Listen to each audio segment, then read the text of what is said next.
Hello दोस्तों, नमस्ते, प्रणाम। चुटकुला ना जानते हो क्या है, बस कमेंट करके जरूर बताना। भौजी रतिया में मुसरी बवाल कैले बा।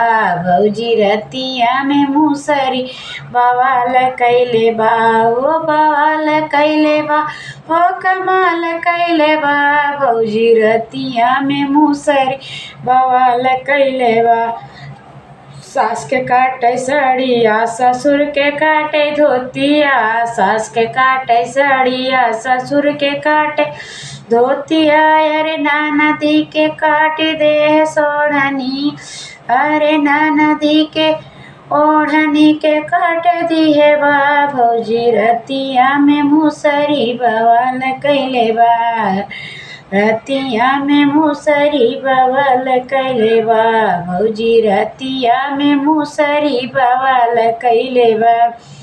जेठ के काटे पैंटवा, जेठनी काटे लहंगा। जेठ के काटे पैंट, जेठनी के लहंगा।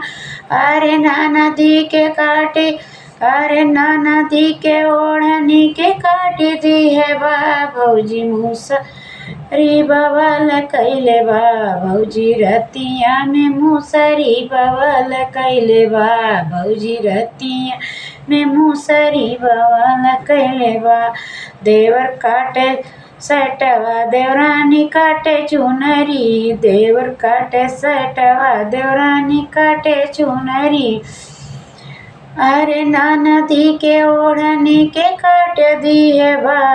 भौजी रतिया में मुसरी बवाल कैले बा। भौजी रतिया में मुसरी बवाल कैले बा। हो बवाल कैले बा, हे बवाल कैले। भौजी रतिया में मुसरी बवाल कैले बा।